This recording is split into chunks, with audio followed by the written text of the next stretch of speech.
How you doing there? Welcome back to Babble on Talmud. Today we're studying Daf Chaf Aleph, Daf 21 of Masechta Menachos. Friends, Daf 21, Gvald Gadaf. The first section is the parts of the korbin we do not salt. Okay, so we've been talking about the parts of the korbin that we do salt. Today we'll talk about parts of the korbin that we don't salt. We will discuss eating cooked blood. That's an interesting one. What do you think? Eating cooked blood. I once saw this video where it was pretty disgusting stuff. They made some kind of chocolate pudding out of pig's blood. Can you make chocolate pudding out of cow's blood? Assume that you heat it up. That's gross. How much salt to use? When we salt korbanos, how much salt is salting? And finally, Kohanim benefiting from temple salt. That's an interesting discussion on Daf Chaf Aleph Amid Beis. Friends, I'm looking forward to learning Daf Chaf Aleph with you. Let us jump in. Friends, we begin on Daf Chaf Amid Beis, on the third line of Daf Chaf Amid Beis. Omar, we said earlier on Daf Chaf Amid Aleph, Sheme'ani afilu eitzim v'dam shnikru korbin. We had a half minute to say that if the pasuk only said v'chol korbin b'melech timlach and did not say v'chol korbin minchoscha b'melech timlach, if it just said v'chol korbin, well, that could even include donations of wood or the blood of a korbin, that you'd have to add salt to them because they're referred to as korbanos as well. And then we said, no, it says minchascha, to basically say only things that are similar to mincha, to the exclusion of wood, to the exclusion of salt. We don't salt the wood, we don't salt the blood. Okay? Mansham, now frankly, Gemara, an interesting kasha. You ready for the Gemara's interesting kasha? Manshamas le de Omar eitzim ikri korbin. Right, we had this whole half minute to say, well, if it would just say korbin, it would include wood, because wood is a type of korbin. So who's the one who Taka says that wood is a type of korbin? The answer is Rebbe. The answer is Rabbi Yehuda Nasi. Rebbe is the one who says that wood would be considered a type of korbin. We'll see why in a second. Now here's the interesting thing, friends. Le Rebbe mi ba yaboy melach. Haha. According to Rebbe, you actually do need to salt the wood. We're going to see about that in a second. So the interesting thing is that we had this whole mahalach in the Gemara that, well, if it said korbin would include salt. I'm sorry, if it said korbin would include wood. Maybe I need to salt wood. Therefore, we say, no, it says minchascha, only mincha is not wood. Things that are similar to a mincha, not wood. The funny thing is that whole mahalach is kind of broken, because we start out with this half minute to say that korbin includes wood. According to who does korbin include wood? According to Rebbe, korbin includes wood. And then the Brisa continues and says, but we exclude wood from salting nonetheless. The thing is, Rebbe, the one who says that korbin includes wood, actually says that you do in fact salt the wood. So something is not adding up over here. Desani that we learned in the Brisa, korbin, when it says in the pasuk, I'm going to read you a pasuk now. The pasuk says, "V'nefesh kisakriv korbin mincha laHashem soles ye korbanu v'yotzak ale Hashem v'nosan ale levona." So when it says in the pasuk korbin, milamed shemisnadvin eitzim. So korbin teaches that we can even donate wood. V'kama, how much wood? If you're going to donate wood, how much? Shnei gzirin, 2 chunks, 2 logs, 2. Honestly, I don't exactly know, but basically, with the korbin tamid every day, they would also offer 2 logs together with the korbin tamid. So that amount. And similarly, the pasuk says, "V'agiraloisi palnu al korbin ha'etzim." This is a pasuk from Sefer Nehemiah where they discuss that they were going to donate different things to the Beis Hamikdash, and they said we had lots about who was going to donate the wood for the mizbeach, and it says korbin ha'etzim. So we see that wood is called the korbin ha'etzim. That's how we know that korbin can include wood. Rebbe Omer says, Rebbe, etzim korbin minchain, that it says Rebbe that wood is a type of korbin mincha. V'tunin melach, and you have to salt the wood if you're going to offer the wood. V'tunin agosha, and you have to take it to the southwestern corner of the Mizbeach. V'amar Rava, says Rava, l'divrei Rebbe eitzim tunin kmitza. Says Rava, according to Rebbe, wood would even require kmitza. You have to chop off little pieces that you could scoop up with your hand and burn a kometz of it. V'amar Rav Papa, l'divrei Rebbe tzrichen eitzim. And according to Rav Papa, you actually have to have wood to burn the wood that's being donated as a mincha offering. Very interesting thing. I don't exactly understand it that much, but apparently there's a lot of stuff that's kind of backwards here. A lot of stuff is backwards over here because a lot of stuff just doesn't add up. To which the Gemara says right now, Samim kan eitzim, let's just drop the whole eitzim thing. But there's a lot of weird stuff that doesn't add up, right? We said that if you say korbin includes wood, well, who's the one who says korbin includes wood? It's Rebbe. And Rebbe says that the wood actually requires the salt, whereas we had said earlier that wood doesn't require salt. Rebbe is also viewing this as if some kind of the wood is like a type of korbin mincha that you actually, just like you'd burn flour on the mizbeach, you would burn wood on the mizbeach, and you would separate the komets, but then that means that there's basically, right, as Rav Papa said, that you need wood to burn underneath the wood. Yeah, right, on Chaf Amud Aleph, where we excluded the wood from salt, we also had said that it's excluded because we're only including things that you burn wood under them. But according to Rebbe, you would also burn wood under this. But we're throwing out that whole thing. There's a lot of weird inconsistencies that don't add up. So which we say, Sami Mikan Eitzim, you know what? Drop Eitzim. Right? When we said earlier that if it would just say korbin, then it would include wood and it would include blood. The wood is problematic. Drop the wood. The thing is, we're running into more trouble. Why are we running into more trouble? Because what's left? If we're saying korbin, initially we said korbin includes wood and includes blood. We said, okay, the wood doesn't make sense, drop the wood. Okay, so maybe if it says korbin, it would just include blood. The thing is, we had a havmina earlier to say that maybe it should include things that are matir other things. Right? That just like the mincha is matir the shiraim, so also blood is matir emurim and basar. So maybe actually blood is included in salting. To which you say, no, it says al minchasecha, not al damcha. So the truth of the matter is that salt is actually already excluded from the word al minchasecha. So we're saying we're dropping wood, and salt is already excluded from al minchasecha. So then what would we actually have thought to include in the word korbin anymore? So apik eitz and vayel nesachim. You know, when we drop wood from there, we replace it with nesachim. That maybe the wine libations, you should have to add salt to the wine. Have you ever tried adding salt to wine? I don't think I ever have. I've added sugar to wine to make sangria. Sangria is alright. Gets you a shtickle for schnicket. I don't know, Chevra, yeah, you ever add salt to wine? Maybe if you're cooking with it, but then it's a whole different mahalach. Akoponim. So we swap out wood for wine. That if it says korbin, I might have the havmina that even the wine libation should have to be salted before being libated. The sanya, as we learned in a braise, aval hayayin ve'adam ve'etzim ve'aktores ein tunin melach. That we have a braise that says that wine, blood, wood, kitores do not require salting.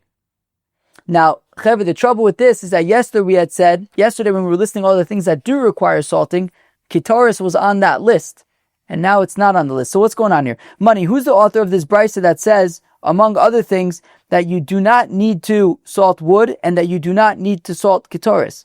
Well, this is problematic because Rebbe kasha eitzim. You see, it can't be Rebbe because Rebbe says that you do salt wood, and this brisa says you don't salt wood. Rabbanan kasha ketores, and it also can't be the Rabbanan because the Rabbanan had said yesterday that you salt ketores, and here we're saying you don't salt ketores. So who is it?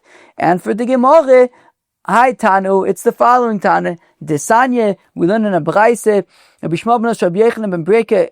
Omer says Rabbi Shmuel ben Rabbi Yochanan ben Breka. Ma prat miforish, that when we say klal ufradu chlal, like we said yesterday, that korbin is a klal, minchascha is a prat, al kol korboncha takrav melech is another klal, klal ufrad klal. So it says Shmuel ben Osher Yochanan ben Broka, what is the ke'ena prat? Right, of course we know klal ufrad klal, the result is that we're going to include things similar to the prat, such as davar shemekabel tuma. Mincha is something that is mekabel tuma, flour is mekabel tuma. Va'ola leishim, and it is burnt on the fire. V'yashno al mizbeach achitzon, and it is burnt on the mizbeach achitzon. I've called over mekabel tuma va'ola leishim v'yashno al mizbeach achitzon, and therefore we are including in salting things that match the all three criteria. They have to be mekabel tuma.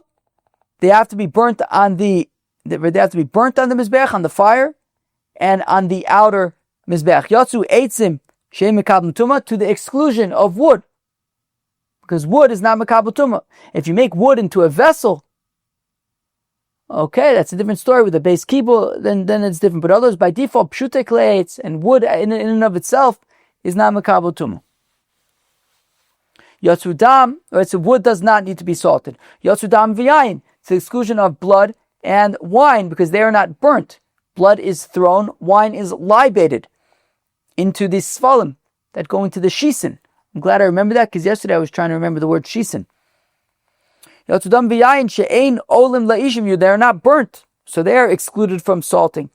Yatsu ktores, to the exclusion of the incense, she'eina al mizbeach achitzon, because the incense is burnt on the mizbeach hazav in the heichol, not on the mizbeach achitzon.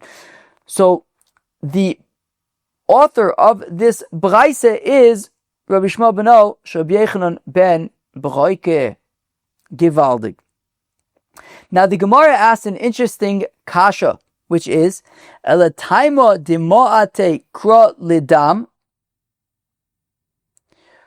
So if I get this straight, says the Gemara, the reason why blood is not salted is because the pasuk says minchascha, from which we say that it needs to be, one of the things it needs is to be burnt on the mizbeach, and blood is thrown on the mizbeach rather than burnt on the mizbeach. Therefore, blood does not need salting. That's why blood does not need salting. But fact the Gemara, halavachi havamino dam liboy melach, are you telling me that if not for the klal ufrad klal, I would have thought that blood would require salting?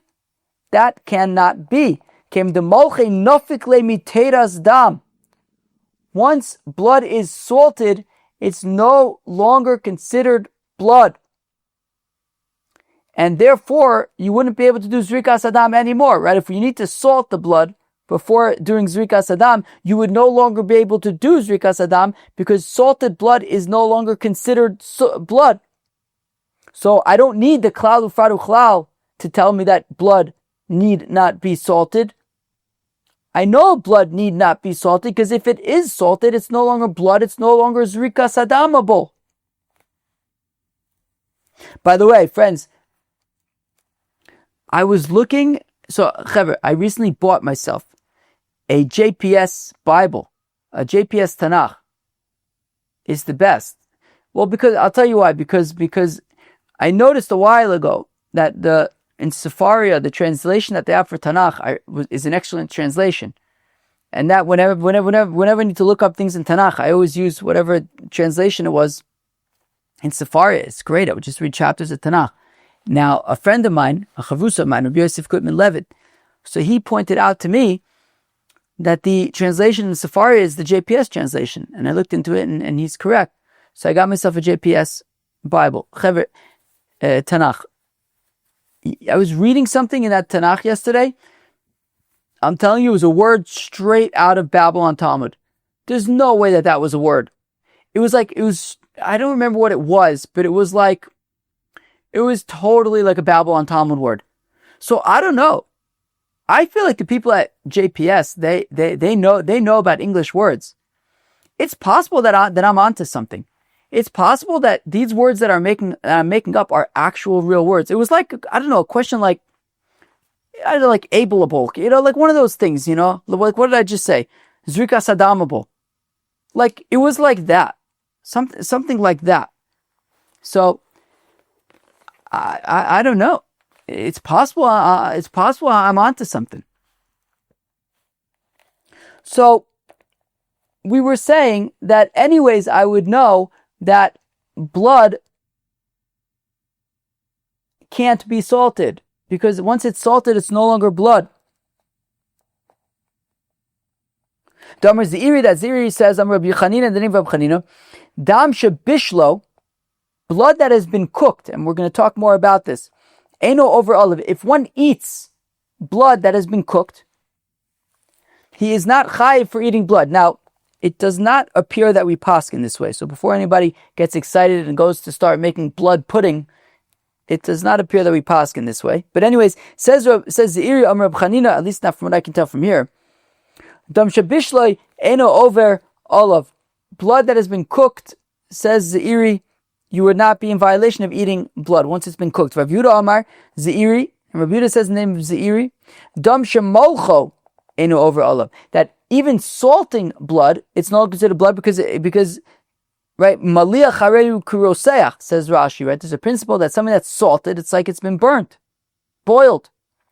So therefore, even salted blood, if somebody eats salted blood, he would not be chayiv for eating that blood. Rav Yehuda Didei Amar, says Rav Yehuda himself, Evarim Shetzloyon Vehelon Ein Boem Mishum L'Reach Nichoach. We've learned this before in Masechet Zvachim, that one of the requirements for a korbin is that it needs to be the reach nichoach. It has to have a good shmek. It has to smell good. And meat that has already been cooked prior, when you cook it again, it won't have that same shmek, that same gishmak. So as we said, evarim shetzloin, limbs that have already been cooked, vehelon, and then brought up to the mizbeach to cook after they've already been cooked. Ein bo mishum l'reach nichoach. You no longer have that fine shmek. New. So I don't really. So the Gemara asks, I shouldn't actually need a pasuk to exclude salt. I should know that salt is excluded from. I'm sorry, I shouldn't need a pasuk to exclude blood, because I should know that blood is excluded from salting, because salting will effectively be cooking it, and once it's cooked, it's no longer usable for the korbin. So I may have thought mishdaba mashu lemitzvah ba'alma. I may have thought, look, we're not talking about serious salting here. I may have thought, throw a few grains of salt into it, just because al kor korban chotas melech. If we're saying that blood is included in al kor korban chotakiv melech. If blood is included in al kor korban chotakiv melech, so don't put in a ton of salt, but maybe you should just put in a little bit of salt just to be yaitze, but not enough that it will be cooked. Kamashmalan, we're saying no, blood is entirely excluded. Now we're going to talk a little bit more about cooking blood. I hope it appears that I'm mixing up blood and salt a little bit. So if you hear me mix them up and you're like, wait, did he just mix it up? It could be I did. I'm going to definitely try not to mix them up. But I feel like I've been catching myself, and I'm just nervous that maybe there was a time or two that I didn't catch myself. So if I say like salt when I obviously meant blood, then I probably obviously meant blood, but I'm going to make every effort to say the right words. Gufa, we said earlier, Amar Zeiri says, Zeiri Amar B'chanina, dam, blood, she bishlo, that was cooked, eno over olive, you are not chayiv for eating blood, if the blood has been cooked. Yosef Rava was sitting, v'ka'amar lo shmaitin, and he was saying over this halacha. Eis ve'abaye, but Abaye brought up a braise. Hikpo es adam, if one hardened, solided. See, I'm telling solided. I should search the JPS Tanakh and see if they use the word solided anywhere. I bet they do more than once. Anyways, hikpa es adam. If one solided blood and apparently that's through heat. Okay, so if one uses heat, and we'll talk about what kind of heat in a minute, but apparently if you can use heat to kind of like solidify the blood, and post that process. So we're saying, if you eat it, or if you liquefied chaylev and gulped it down, chayev, yutaka chayev for these things. So Abaye asks, he says, well, we have this brayso that says effectively you're heating up blood to solidify it. If you consume it, you are chayev for eating blood. Lokasha kan shehikpa beor kan shehikpa bechama. It depends if you solidified the blood with fire or with the heat of the sun. But or if it's with fire, lo hadar, it can never revert back to its original state. And since it can never revert back to its original state, well then you're not chayiv for eating it, because you're also not going to be able to use it for a korbin. As Rashi points out, apparently based on a Gemara in Kresus, we're going to learn we have a little while to go. After Menachos, we have a while to go. After Menachos, we learn Chulin. After Chulin, we learn Bechoris. After Bechoris, we learn Arochin. After Arochin, we learn Temura. After Temura, we learn Kresus. So we have some time. But friends, I actually looked at the calendar recently. With God willing, we are going to be making a Siyum Ashas next June, I think. Which is not, so like, by next June, we will have learned this Gemara. It's amazing. Next June, I think. That's insane. Where are we at? We're in January now. Is it February? February. So next June, that's a year and 4 months. Sheesh. Well, hopefully we'll be able to keep it up for another year and 4 months. Chevra, who's sticking around for another round? Anybody sticking around for another round? It's only another 7.5 years. No big deal. Anyone sticking around for another round, or we're gonna have a whole new chevra?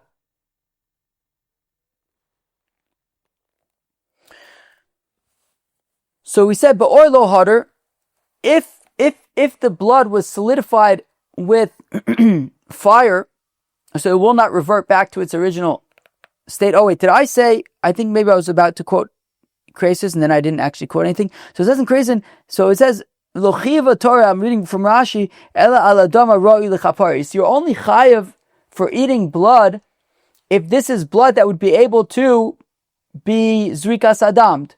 And the thing is, blood that has been solidified using fire, it can no longer revert back to its original state, and therefore it's unusable for zrikas adam, and therefore you'll be potter for eating it. Bechama, however, if it was solidified with the heat from the sun, hadar, it can revert back to its original state, and I guess the point being that it would still be kosher for use as a korbin, in a korbin zrikas adam, and you will be chayiv for eating it. And therefore, when the brayso says that you're chayiv for eating this solidified blood, it's because it was heated up with the heat of the sun. Oh, perfected Gemara, Gevaldiga Kasha. We've seen this concept of dichui, I think, come up.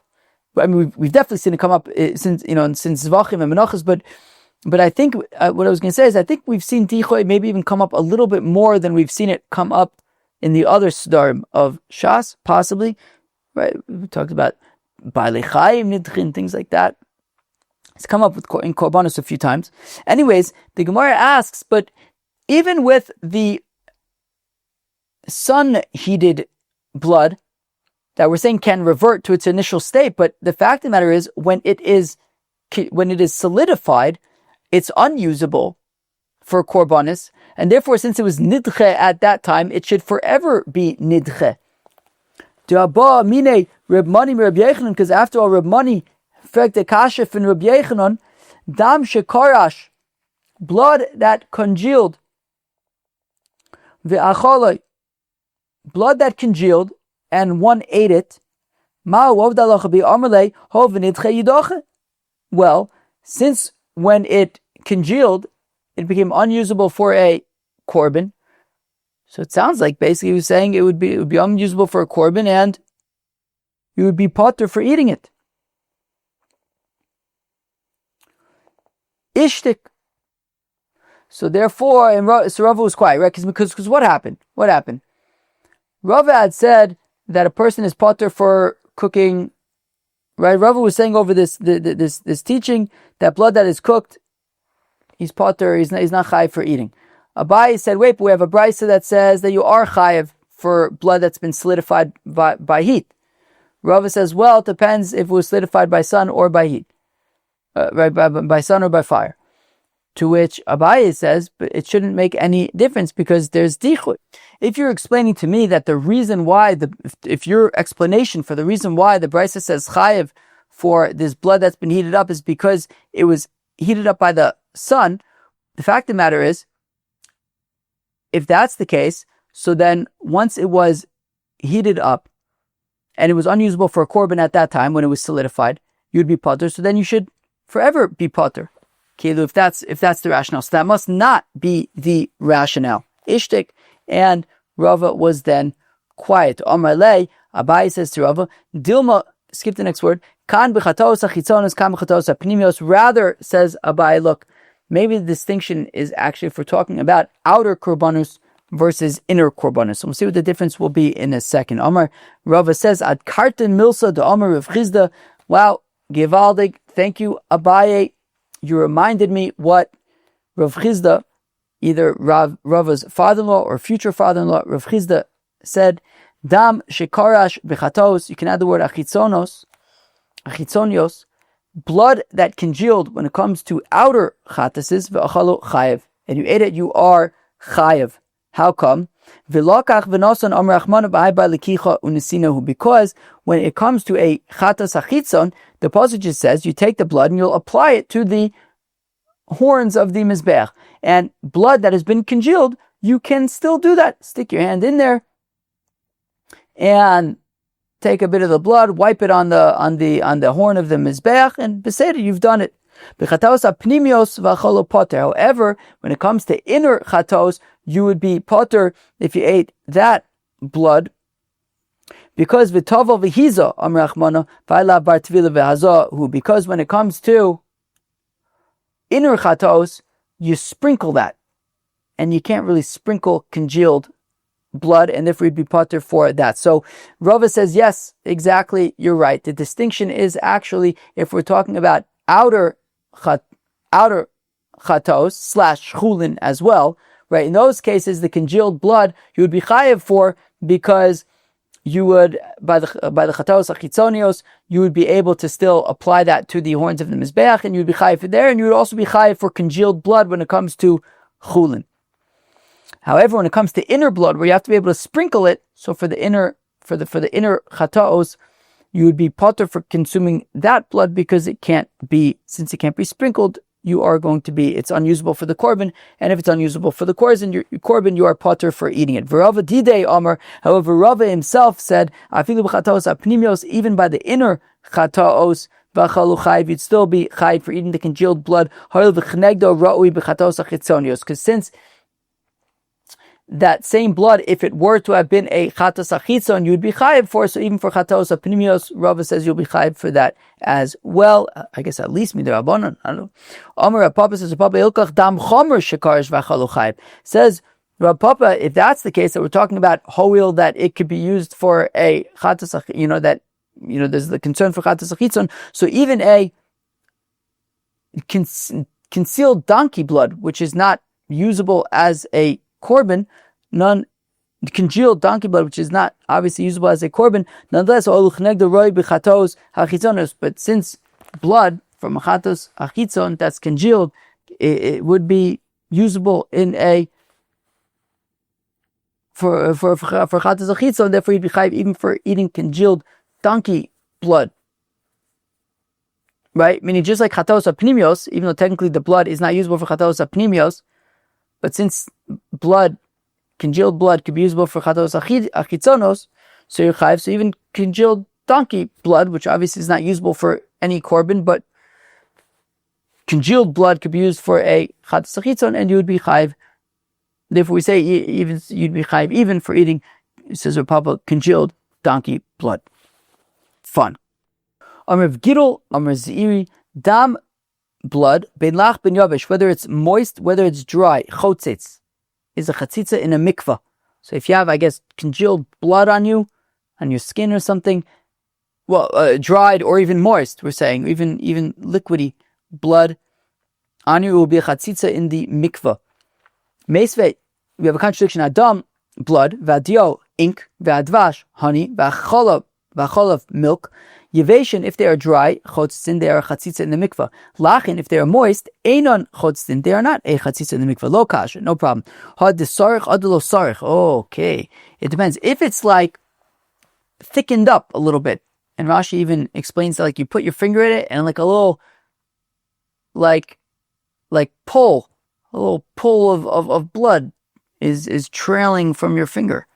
It's like my niece Brielle came on to Babble on Talmud the other week. She was eating cheese sticks, and she would have the pull of the cheese when you would eat the cheese stick. So imagine sticking your finger into blood, and there's like a little cheese pull of blood. So that would be a chatzitza. Friends, now we have a discussion about how much salt to put on the korbin. Timlach, when the pasuk says timlach, right? V'chol korbin choscha b'melach timlach. So if it just said timlach, no, the opposite. If it just said melach, so timlach lemay also. Why do I need the word timlach? L'chdetanya, like we learned in a brisa about melach, if it just said b'melach, yachol tivoneu, is it possible tivoneu? The Gemara is going to explain what that is in a few lines from now. Tamlomar ham timlach. Therefore, it says timlach, because if it just said b'melach, I might think tivoneu. Okay, great. Timlach, if it just said timlach, yachol b'mei melach, maybe I can use some kind of a brine, some kind of a salty liquid, solution or something. Tamlomar b'melach, it says salt. V'lo sajbiz melach, when it says v'lo sajbiz melach, avei melach she'ena shoveses, bring salt that never stops all year long, summer, winter, and that is ve'ezo zomelach stomas. This is Sodom salt. That is a reference to sea salt, salt that the sea comes and leaves behind it. I guess it dries. Water dries, and there's salt there, and there's just always salt by seas all year round. Uminayin she'im lo motza melach stomis. And how do you know that if you haven't found this kind of a salt, shemevi melach istroknis, that you can even just bring mined salt? This is based on Rashi's explanation. Salt that you have to like dig out, which is not always available. Talmud Lomar, takriv kolshu. Whatever it is, use it. If you need to use istroknis salt, use istroknis salt. Apparently, melech stomis is a finer salt than istroknis salt is. Takriv mikol makom. And when it says offer it from anywhere, even from chutz la'aretz. Takriv afilu b'Shabbos, takriv afilu b'tumah. Offer the salt even on Shabbos, even b'tumah. Meaning, if we're talking, we're talking about korbanos that are offered on Shabbos in the first place. Right? Korban yochids are not offered on Shabbos or betuma, but korban sibors are offered on Shabbos or offered betuma, and you will salt those as well. My tivoneu. So we had said, if it just said bamelach, I might think tivoneu. What does that mean? Rabba bar Ula says, Rabba bar Ula achikom. This is what it's saying. Yochol yisbonenu. Is it possible you have to put in lots and lots of salt? Kit teven batit, like teven, like putting straw into cement. You stuff it in there. Maybe you need lots of salt. So therefore, Talmud Lomar, timlach, that no, not so much salt. Amalei Abai says, Yachi yisbonenu miboile. Well, if it means yisbonenu, then it should have just said, Yachol yisbonenu. Ella, but it's tivoneu. Ella, Amar Abai, rather says Abai, Yachol yaisek kibinyon. Maybe it's like a binyan, you have to add lots of salt, layer upon layer. Amalei Rava says to Abai, Yachi yivnenu miboile. Then it should say Yivnenu. Ela Amar Rava rather says Rava Yochol Tivuneu. My tivuneu, what does tivuneu mean? Amar Vashi yachol yitain bo ta'am kibina. Maybe it's just a little taste like bina, right? My taima. What's the reason? What's the bina? What's the understanding? Tosfos says, Kimosha bina mitakenes adam. Bina is mitaken a person. Right? So I'm learning Tanya now. So bina is, Chabad, Chochma, bina das. Think about bina. And reasoning, flavor, is bina. Tamlomar, timlach. So I might think, so therefore it says, Ravit, he says the opposite, right? Tivuneu is like from bina, which is ta'am, just a flavor. Maybe just a little bit of salt. No, tamlomar timlach taka, a lot of salt. Tamlomar timlach, a lot of salt. Ketzad, how so? Maybe a aver, you take the limb, v'nosin olav melach, you put on salt, then you flip it over to the other side, and nochamal v'nosin olav melach, and you put on salt again, umaleu, and you bring it up to the top of the mizbech, amabai v'chein likdera, and says abai also for eating, for cooking. But if you want to be able to eat meat, put salt on one side, flip it over, and put salt on the other side. I imagine we are going to learn more about these halachis in Masechta Chulin, I imagine. Tana Rabbanan, the rabbis taught, Melach shal gabe aver mo'alin bo shal gabe kevesh v'shabrosho shel mizbeach ein mo'alin bo. The rabbis taught that salt that is on a limb has a din me'ila, right? So if you have a limb of a korbin and it's been salted and there's salt on that limb, so then there's a din me'ila. You can't get benefit from that salt. Shal gabe kevesh v'shabrosho shel mizbeach. However, any salt that you find on the ramp of the mizbeach or on the top of the mizbeach, that maybe when you salt it, it deflected off of the meat or whatever it is, but it's just lying there on the kevish or on the top of the mizbeach. Well, for that, ein mo'an, but there's no din me'ila. Amar of Masna says, Masna my kra'ah, what is the pasuk? How do we know that salt that is on the limb is treated like the limb itself and has a din me'ila?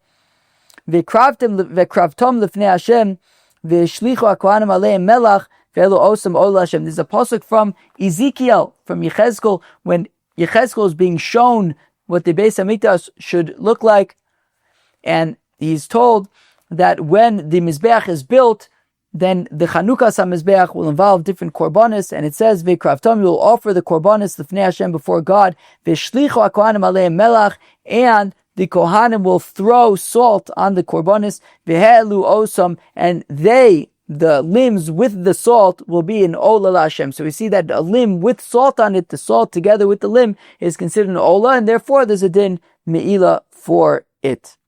And for the final leg of Daf Chof Aleph, Kohanim benefiting from temple salt. This is interesting in my opinion. Tanan Osam, we learn in a Mishnah in Shkolim, ala melach bala eitzim, with regard to salt and with regard to wood, Sheyu Kohanim ne'osin bohen. The Mishnayos in Masechta Shkolim discussed that there were 7 things that the Bezdin enacted, and it says there that they enacted al amelach on the salt, al eitzim and on the wood. Sheyu Kohanim ne'osin bohen, that the priests can get benefit from the salt and from the wood. Amar Shmuel says Shmuel lo shanu ela lekorbanim. Says Shmuel that they can only benefit from the salt and from the wood for their korbins, aval achila lo, but not for eating. The question is, what does it mean for their korbins, but not for their eating? So it enters your mind, my the korbanim limloyach korbanim. What does it mean for their korbins? To salt their korbanos, that the Bezdin said Kohanim are allowed to use the temple salt that is purchased with the public funds to salt their own korbanos. That if a kohen brings a mincha or an ola and it needs to be salted, so they can use the temple salt for that. La'achila, when we say that they can't use the temple salt for their eating, la'achila is kosher. It means that if they go to eat a korbin, somebody brought a korbin chatas, and the kohanim are now eating that korbin, so they're not allowed to use publicly funded salt to enjoy their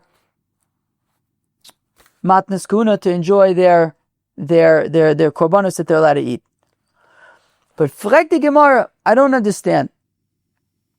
Hashted l'mloach oris Kodshim Yavinon.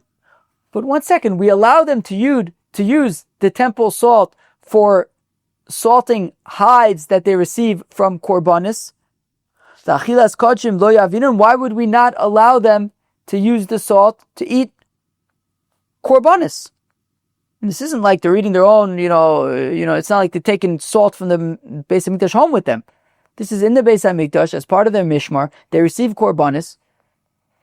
If they're allowed to use salt for salting the hides, they should be allowed to use salt for salting their food, their korbanis. Desani that we learned in the Brisa, Nimtzeis HaTa'omer b'shloshim mikomis hamelech nisuna. There are 3 places in the Beis HaMikdash where there is temple salt. B'lishkas hamelech, in the chamber of the salt. V'agabe hakevesh, and on the ramp of the mizbeach. Uvrosh Mizbeach, and at the top of the Mizbeach. Belishkas Hamelach, in the chamber of the salt, Shesham Molchin Oris Kodshim, that in the chamber of the salt, they would salt the hides of Kodshim. Tosfos Taka points out that there's a Mishnah in Masechta Midis, where it says that the salting of the hides of Kodshim was actually happened in the Lishkas HaParveh, the Beis HaParveh.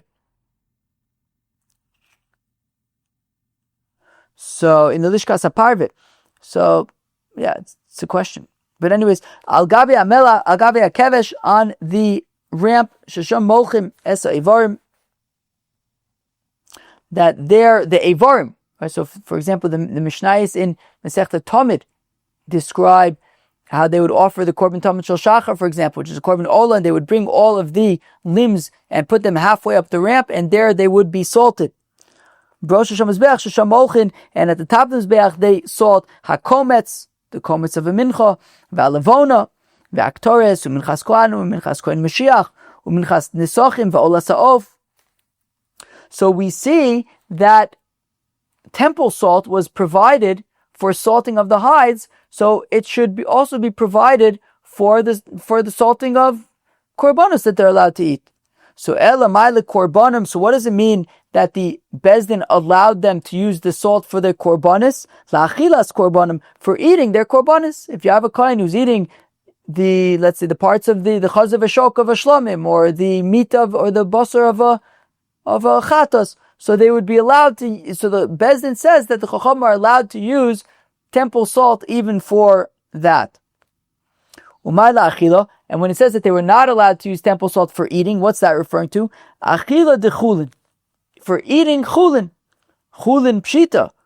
My boasam. What do you mean? Of course, you can't use temple salt for eating chulin. What was chulin doing in the azar? Afagad de amar mai. The answer is, even though we say yochlu, that the pasuk says, I'm reading the pasuk, V'anaseres menu yochlu aharenu vanov, matzos yochlu bakim kodesh b'chatzu o'amod yochlua. It mentions in the pasuk by the shirayim, by the shiari mincha. It mentions in the pasuk twice that the Kohanim will eat it. And we learn from there, sheyochlu ima chulin v'truma, that they will eat together with the mincha, chulin and truma, that it will be eaten on the sova. Meaning, what the pasuk is teaching us with the double eating, it's saying that, look, if there isn't so many korbanis, right, just like we say by the korbin Pesach, right, the korbin Pesach is the afikomen, we eat it ala sova, we bring chagigas yudalid, right, we make sure, right, when you eat the korbin Pesach on the Seder night, you eat it ala sova, not that you should get a little bit of a kazayis of korbin Pesach and you're still hungry. No, that should be the dessert when you're full, when you're satisfied. So apparently it's an interesting thing that also by the korbanos as well. We don't want that the korbanos go on, that the Kohanim go hungry, that they're there working in the Beis HaMikdash and they get, maybe it's a random Tuesday, not much going on in the Beis HaMikdash, not so many people are coming to bring korbanos. I'm sure that during the Shalosh Regalim it's absolutely packed, but on a regular Tuesday, what's now? It's the middle of Shvat. A regular, let's say, today's Sunday, who knows, maybe people were in Yerushalayim for Shabbos, but this Tuesday, what's going on? Right, the Beis HaMikdash, hopefully, but today already the Beis HaMikdash will be built. Tuesday, maybe this week, Tuesday, people will be excited, they'll be bringing korbanos. But what about next Tuesday? Maybe next Tuesday, things will quiet down a little bit. And then, what was I talking about? So because the Kohanim who are working in the Beis HaMikdash, So we don't want that they should be eating korbanos and they just get like a little bit because there isn't so many korbanos to go around and they're still hungry. So instead, what do? They bring a peanut butter sandwich from home. And although maybe, I don't know if you want to have chametz in there, but a matzah, maybe matzah with cream cheese and jelly. So you bring with you, so the kohen brings in his lunchbox matzah with cream cheese and jelly, and he eats that. And he eats that, and then for the dessert, he has ala sover, he has some korbanos. Right, so when there aren't, if there are plenty of korbanos, then you don't need to bring matzah and cream cheese and jelly with you. But if there's not so many korbanos, so the kohen brings some lunch with him, so that when he eats the korbanos, it'll be ala sova, it'll be full. So the question was, why is he eating chulin? So the answer is, right, so Avogab the Omer Mar, even though we said yochlu ima chulin v'truma, that the Kohanim eat chulin, they eat truma kadesh de'nechelas ala sovas, that the korbanos will be eaten ala sova, and that chulin was not in the azar, but they would eat it outside of the azar. Even so, even though the chulin that they're eating is really in the service of the korbanos, is so that when they eat the korbanos will be eaten ala sova. Afiluachi melach dekachim lo yavinanu. They can't use the temple salt for their chulin that they are eating. Okay, fine. So we had a Mishnah from Masechta Shkolim that said that the Bezdin enacted that the Kohanim can use the temple salt for korbanos, but not for their own eating. And we say that the korbanos, the salt for the korbanos, is talking about that they can use it for eating the korbanos. If they have a chatas or a mincha, they can add salt to that when they eat it themselves, the shirayim, or the meat or whatever it is. But the chulin that they would be eating, they cannot apply salt to. Amle Ravina Ravashi says Ravina to Ravashi Ochinami Mistabe Taka makes sense. This agadaitech my korbanom limloyach. Because if it enters your mind, like we had said initially, that what does it mean that they can use salt for the korbanos? If they themselves bring a korbin, they can use the temple salt for salting their korbin. Well, time of the asne bezdino, hello asne bezdin lo. But the thing is, why do we need bezdin to allow them to use temple salt for their own korbanos? And if not for Bezdin, they wouldn't be allowed to use temple salt for their own korbanos. I mean, Hashta li Yisrael yavinon. After all, when a person comes and brings a korbin, let's say a person brings a korbin shlamim, we don't say, okay, or a mincha. We don't say, okay, now did you bring salt with you? No, we use the temple salt for it. You bring the korbin, and the Kohanim use the temple salt for salt in the korbin. You don't also have to bring salt. So therefore, Hashali Yisrael Yoavinon, if the temple provides the salt for everybody else's korbanis, the Kohanim lo Yoavinon, why would the temple not provide the salt for the Kohanim as well? That would seem unfair otherwise. Because how do we know that the temple provides the salt for people's korbanos? The sani that we learn in the Brayso. Is it possible that if a person says, I'm going to bring a korban mincha, so just like he's responsible for bringing, I think also the flour from his house, but also in addition to that, the levona he has to bring, right? Just like if you bring like a korban chatas, you're responsible to bring the sheep. So if you bring a korban mincha, you're responsible to bring the flour. You're also responsible to bring the levona. What about the salt? Are you responsible to bring the salt? Vidinu, I can make the argument that yes, maybe you should be responsible to bring the salt, because Nemar havi mincha vavi melach, because the pasuk says that you'll offer a mincha and that salt will be offered with the mincha. V'nemar havi mincha vavi levona. It also says bring a korban mincha and that levona will be offered with the korban mincha. And I can argue my levona mitoch beso, af melech mitoch beso. Just like he's responsible to provide the levona, maybe he should also be responsible to provide the salt. Or maybe we say the opposite. We say bring a korban mincha and bring salt together with it. But also with the mincha, you also bring wood, right? Wood is burnt, right? You're burning the mincha on a fire that's burnt with wood. Maybe just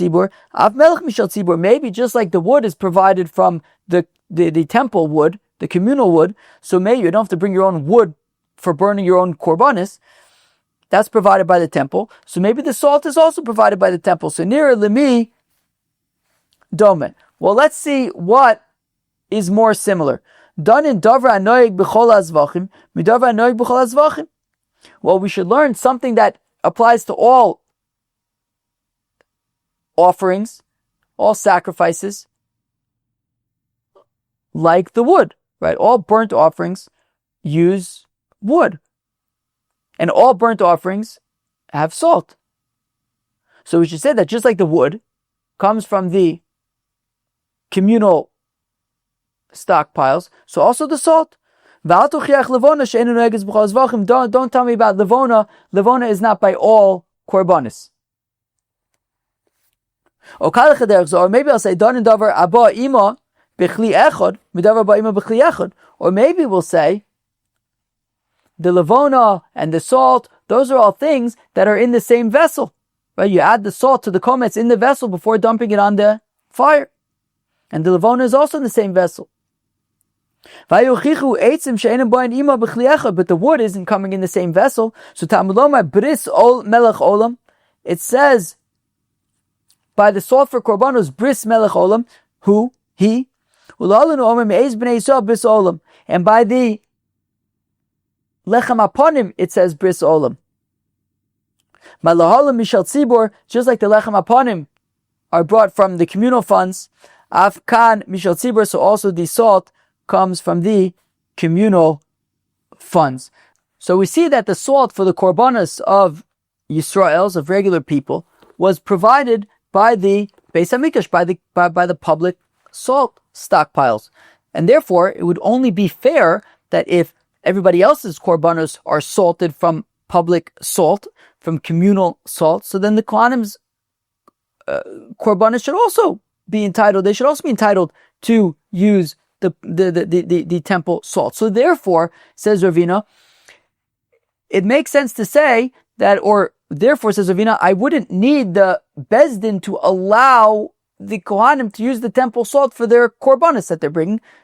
Just like everybody else can, so can they use the temple salt. What I need the Bezdin to say is that they can even use the salt when they're eating shiarei mincha, or the bisar chatos, or the chazav shok of a shlamim, for example. They can use temple salt for that. They can't use temple salt for their matzah, cream cheese, and jelly sandwich. Amalei Rav Matchil Rav Ashi, says Rav Matchil to Rav Ashi, Hachi ka'amar Rav Shisha ber Davidi. So says Rav Shisha ber Davidi that actually it's not so obvious. What's not so obvious? Maybe I do need the Bezdin to allow the Kohanim to use the temple salt for their korbanos. And yes, everybody else uses temple salt for their korbanos, but maybe the Kohanim are not everybody else. Maybe they are not. Maybe without the Chachamim, maybe without the Bezdin allowing them to do so, we would not have assumed that they would be allowed to use the temple salt. How come?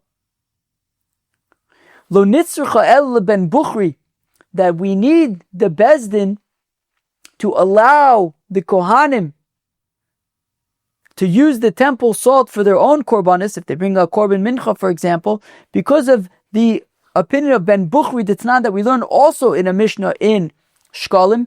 Rabbi Yehuda, says Rabbi Yehuda, Heyid Ben Bukhri b'Yavne, that Ben Bukhri testified in Yavne, Kol koyin sheshaykel eno chote. Says Ben Bukhri in Yavne, I assume in the Keren b'Yavne,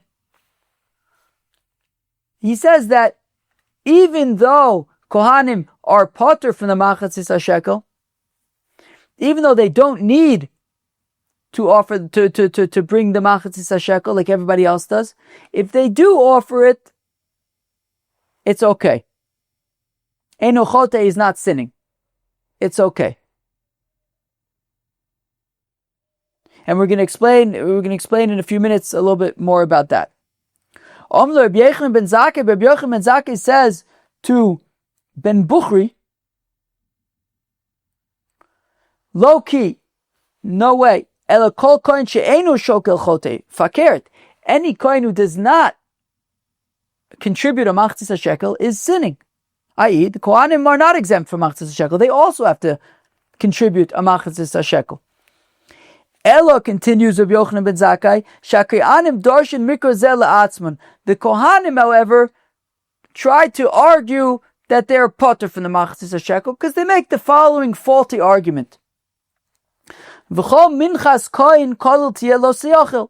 Of course, the pasuk says, shteit in Chumash, the pasuk says that a korbin mincha of a koyin, if a koyin offers a korbin mincha, there's no shirayim. He doesn't eat it. It's entirely burnt.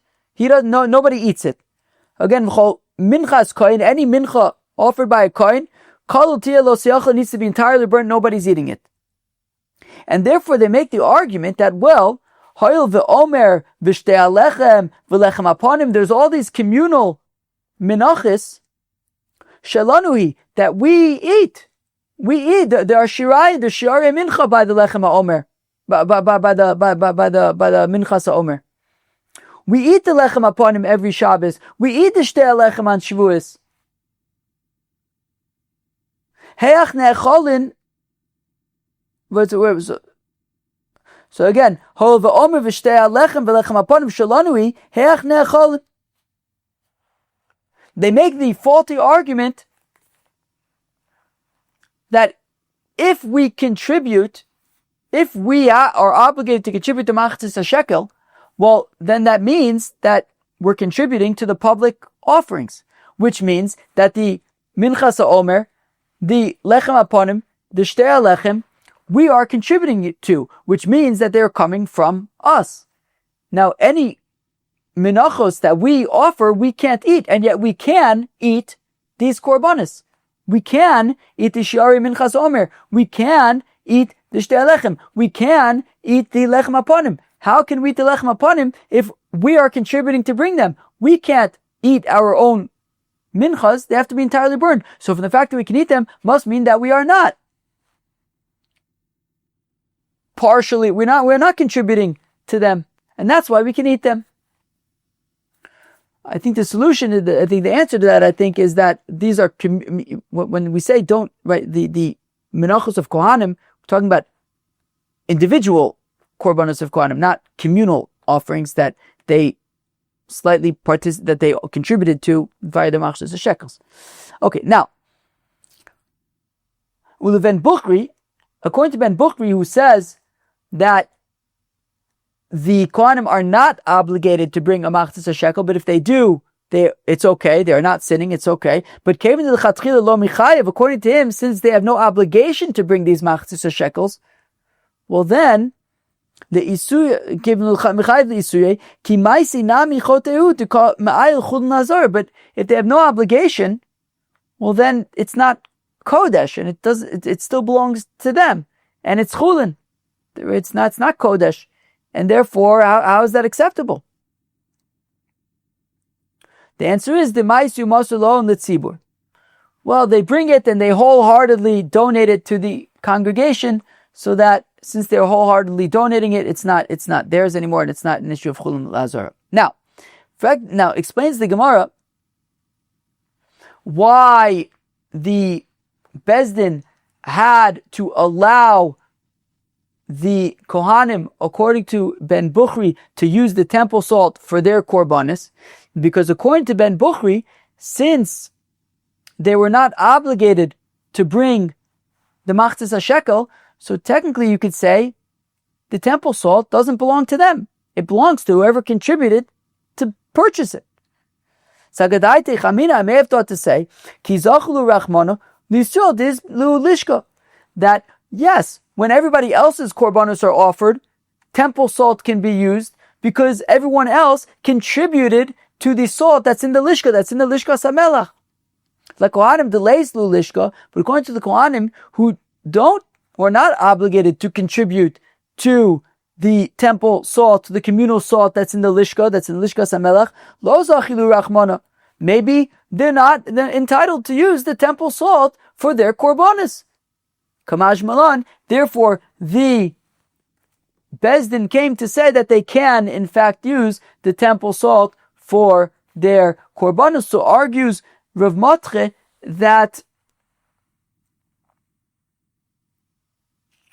it could be that the Bezdin did in fact need to come and allow the Kohanim to use the temple salt for their own korbanos, and to say, well, everyone else can use the temple salt for their korbanos, why can't the Kohanim?